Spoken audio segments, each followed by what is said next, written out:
Seja muito bem-vindo ao Boletim Fiscal da UI em parceria com o Jornal Económico. Connosco já temos Tiago Rosa, Associate Partner International Tax and Transaction Services na UI Portugal. E vamos já falar sobre a reconfiguração do sistema fiscal, Pilar 1 e Pilar 2, e as implicações para Portugal. Tiago, seja muito bem-vindo. Muito obrigado, Marta.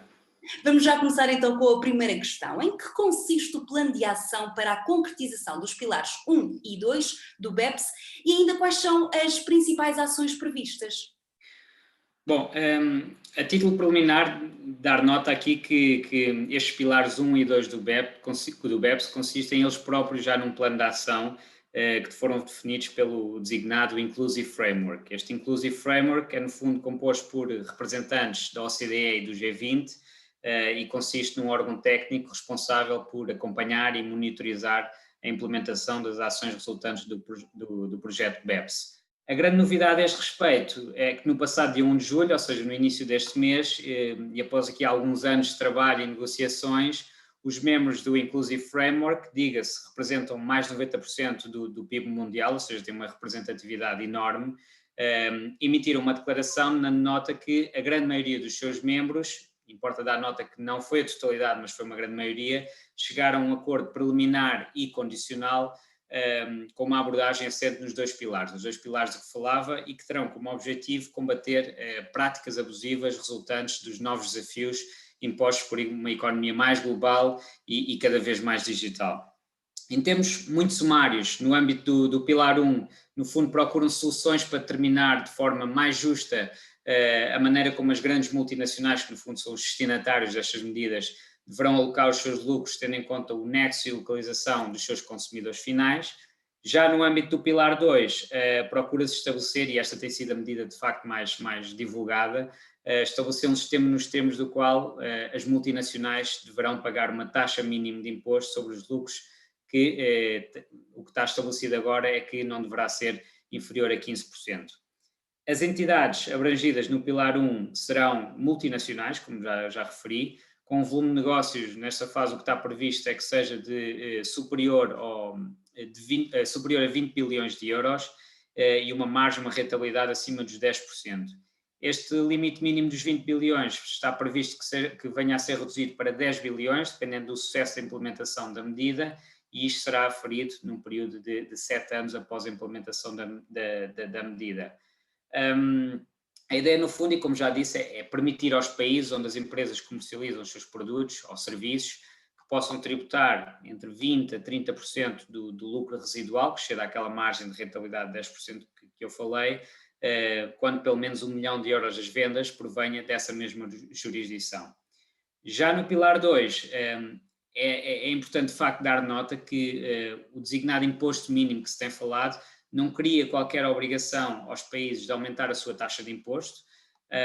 ou seja, o que se prevê, naturalmente haverá um incentivo para que isso aconteça relativamente a alguns países, mas o que se prevê é a criação de uma série de mecanismos que permitam aos países impor uma tributação adicional relativamente a rendimentos obtidos em países de baixa tributação. Estes mecanismos estão divididos em dois grandes grupos, um de normas domésticas, onde tem os chamados Globe Rules, e depois outro mais focado nos acordos para evitar a dupla tributação, onde tem os Subject to Tax Rules, e que no fundo criam aqui, vêm alterar os acordos para evitar a dupla tributação, possivelmente através do instrumento multilateral que já existe, e prevê-se a possibilidade de aumentar o imposto por via de retenção na fonte relativamente a certas categorias de pagamentos feitos para entidades sujeitas ou não sujeitas à tributação uma taxa mínima de imposto. Este, em termos muito sumários, é este o enquadramento deste Pilar 1 e Pilar 2 e o que é que está por detrás disto. Tem aqui, naturalmente, temas muito técnicos e ainda cá muito detalhe que ainda não é conhecido, mas é este o enquadramento geral. Tiago, e já existe algum cronograma? O cronograma que está atualmente previsto e que foi divulgado, aliás, é um cronograma ambicioso, é o primeiro ponto que se deve dar.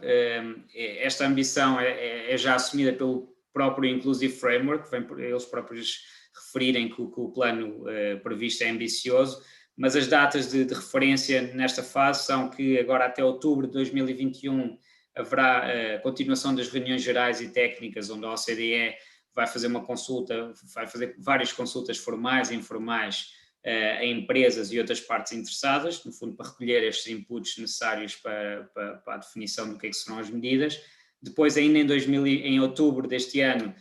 espera-se que esse grupo de trabalho apresente um relatório aos ministros das Finanças do G20, onde deverá estar definido qual é que será o plano de implementação com mais detalhe, e a partir daí haverá as reuniões entre os ministros das Finanças e os próprios líderes do G20 para definir os critérios de implementação. Em 2022 devem ser conhecidas as medidas e a ideia é que em 2023 idealmente se possa ter entrada em vigor destas medidas. Para terminar, pergunto-lhe quais são os grupos e empresas que serão mais afetados, que efeitos podem ter estas medidas para os grupos empresariais e empresas portuguesas e ainda para os consumidores. Bom, em primeiro lugar, e em termos globais, o que estas medidas irão trazer, ou pelo menos esse é o objetivo assumido, será um equilíbrio nas receitas dos impostos entre os vários países. Aliás, isto é muitas vezes divulgado nos próprios relatórios comunicados, e a ideia é que as empresas que operam em vários países sejam os principais visados, naturalmente, estas multinacionais, e haja uma distribuição mais equitativa daquilo que são as receitas. O foco, como já disse, são as empresas com uma índole eminentemente mais digital e um alcance global. Quanto ao impacto nas empresas portuguesas, e como sabemos, o tecido empresarial português é composto sobretudo por pequenas e microempresas, onde mesmo as nossas grandes empresas não têm, se calhar, a dimensão de grandes empresas de outras jurisdições, e, portanto, eu diria que ao nível das empresas portuguesas o impacto será mais residual. Já nos consumidores, dar nota que a ideia não é que o impacto destas medidas venha a ser sentido pelos consumidores. Os visados, mais uma vez, são as empresas multinacionais e as próprias medidas são ao nível dos impostos diretos e não indiretos, como o IVA, e, portanto, à partida não deveriam ser afetados. Não quer isto dizer que as próprias multinacionais, como uma forma de retaliação ou de repercutir este aumento de impostos que possam vir a sofrer, não façam a repercussão no preço do produto final. Mas a ideia não será essa, no fundo.